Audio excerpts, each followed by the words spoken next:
Fala galera, saudações vascaínas, começando mais um vídeo aqui no canal, eu sou o Juninho, você está no canal Machão da Gama para mais um giro de notícias, primeira edição de hoje, primeira edição dessa terça-feira para a gente atualizar aqui as informações sobre o nosso Vasco da Gama e vamos falar nesse vídeo sobre Léo Jardim, que recusou mais uma proposta de renovação do Vasco da Gama. Meus amigos, tá estranha essa história do Léo Jardim, vai ser assunto aqui nesse vídeo. E a gente vai ouvir também o Amodeu, né, que é o CEO da SAF do Vasco. Ele fala sobre a contratação de um novo executivo de futebol, fala também sobre a renovação de contrato de Felipe Coutinho, a saída de Dimitri Payet e reforços na janela de transferências. Tudo isso depois da vinheta. Antes eu conto com você deixando o like, que é muito importante, e conto com você se inscrevendo também aqui no canal, se você não for inscrito, beleza? Deixou o seu like, se inscreveu, rodou a vinheta.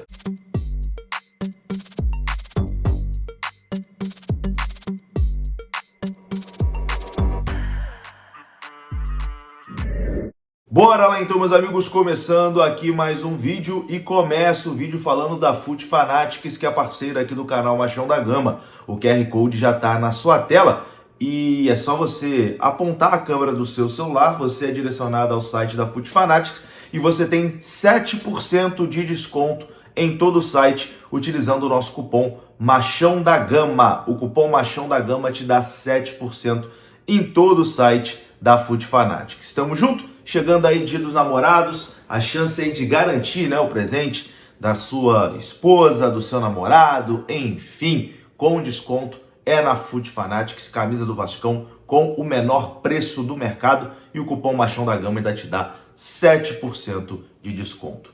Bom, vamos começar o vídeo falando sobre Léo Jardim, notícia dessa manhã, né? Notícia, a gente pode dizer urgente até, né? Vene Casagrande cravou, o staff de Léo Jardim recusou a última proposta de renovação enviada pelo Vasco da Gama. O Vasco enviou a proposta na última sexta-feira e já foi recusada pelo staff do atleta. As partes ainda seguem sem chegar a um acordo para a ampliação de contrato do Léo Jardim. Tá ficando uma situação esquisita, né? Essa história aí do Léo Jardim, que não aceita a renovação de contrato com o Vasco da Gama. E aí já começa, né, as especulações. Será que o Léo Jardim quer se transferir, quer para outro clube, enfim, tem alguma proposta engatilhada e vai querer deixar o Vasco ao fim da temporada? Abre margem para especulação.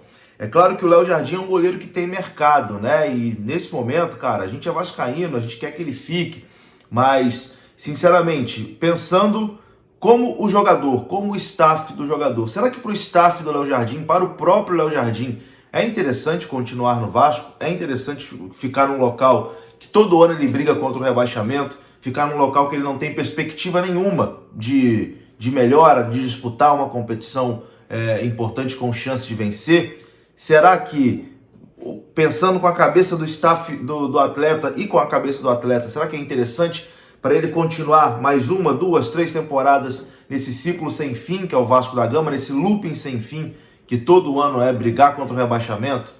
Enfim, eu acho que enquanto o Vasco não evoluir, enquanto o Vasco não se tornar um clube com perspectiva, enquanto o Vasco não se tornar um clube interessante para grandes jogadores, a tendência vai ser essa aí. Jogador que tem mercado não vai querer continuar todo ano e ficar brigando contra o rebaixamento. Então, tá na hora também do Vasco tomar vergonha na cara, né? Porque, enfim, vamos aguardar. Quem sabe aí a gente tem uma outra novidade em relação ao Léo Jardim. A informação anterior é que as partes estavam confiantes que chegariam a um acordo, mas o Léo Jardim, mais uma vez, recusou a proposta do Vasco.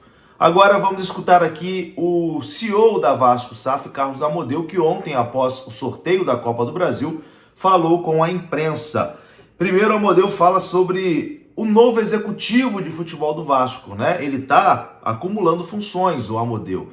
Desde a demissão do Marcelo Santana, o Vasco está sem um diretor executivo de futebol e está no mercado buscando um. É sobre isso que fala o Amodeu. Busca pelo executivo de futebol, a gente vem trabalhando de forma muito profissional e metodológica na contratação desse executivo de futebol. Nós definimos o perfil que nós queremos dentro de um contexto de profissionalização permanente do departamento de futebol. Então, buscamos selecionar os profissionais que preenchem esses requisitos, fizemos o processo seletivo, entrevistamos esses profissionais, estamos na fase final dessas entrevistas e devemos definir isso ao longo dos próximos dias. Espero que a gente defina isso dentro desta semana. Então, a gente quer trabalhar para isso, não quero cravar esse prazo, porque a gente sempre fica refém quando a gente crava um prazo, mas é nosso objetivo concluir esse processo para que esse profissional se junte ao nosso time o mais rápido possível e que ele possa trabalhar em conjunto com o trabalho que já vem sendo desenvolvido. E aí é importante dizer, nós não estamos aguardando o preenchimento desse cargo para conduzir todas as atividades de avaliação do mercado. Nosso departamento de scouting está trabalhando em conjunto e ouvindo a visão da comissão técnica sobre isso, então logo esse profissional comece a trabalhar no Vasco, ele vai assumir a liderança desse processo das contratações para a próxima janela.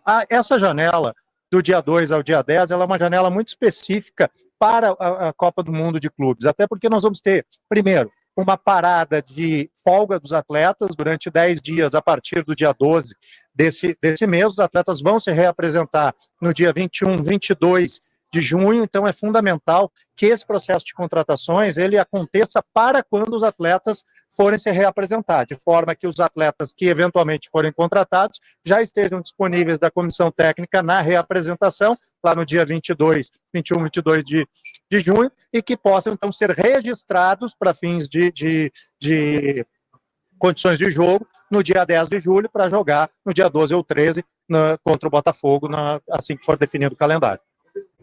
Tá aí na expectativa de em breve o Vasco ter um novo executivo de futebol.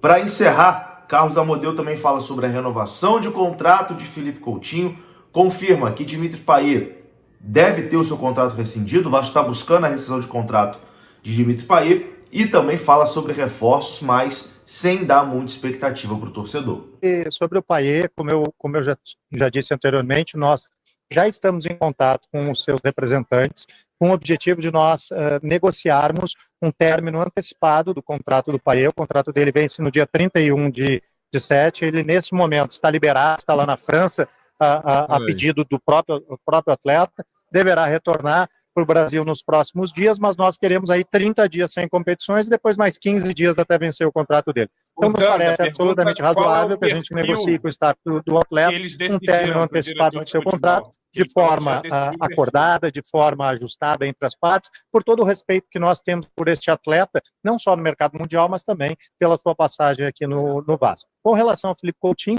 é um atleta que o Fernando Diniz já disse que conta com ele, nós contamos com o atleta, o contrato dele vence no final desse mês, existem questões que precisam ser tratadas do atleta para com o seu clube de origem, né, com o Aston Villa. A gente aguarda um direcionamento sobre isso, para que aí nós possamos aprofundar o diálogo com os representantes do jogador, de modo a estender o contrato dele e definir até por que período nós podemos estender o contrato dele. Porque para a gente definir isso, a gente precisa ter a clareza quanto à definição do que acontece com o seu clube de origem. Qual foi a tua primeira pergunta mesmo? Que eram 3 em 1?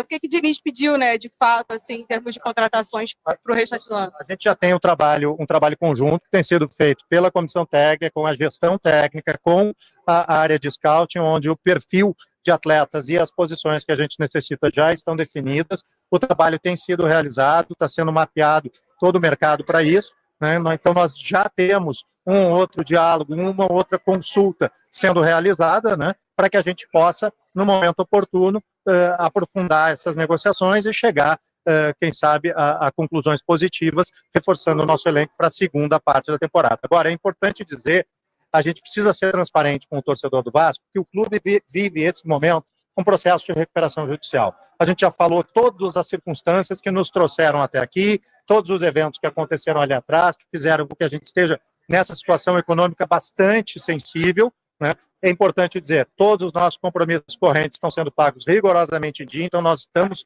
fortalecendo o clube, mas o clube hoje não tem uma capacidade de investimento de forma que a gente possa iludir o nosso torcedor de que nós faremos investimentos de grande montante nessa janela. Nós faremos reforços, sim, dentro da nossa capacidade, da responsabilidade que a gente tem dentro do orçamento, de cumprir o orçamento e honrar os compromissos que a gente assume, né, para reforçar o nosso elenco. mas é fundamental a gente ter essa transparência. Por óbvio, o nosso torcedor não gosta de ouvir isso, o torcedor sempre gosta de ouvir que ele pode esperar grandes contratações, mas a gente precisa ter a responsabilidade de agir com honestidade com o nosso torcedor para não criar uma falsa ilusão que depois não vai se realizar e nós vamos ser cobrados e o torcedor vai ficar frustrado também. Tá aí, meus amigos, vou ficando por aqui. Um grande abraço, saudações, até a próxima. Fui!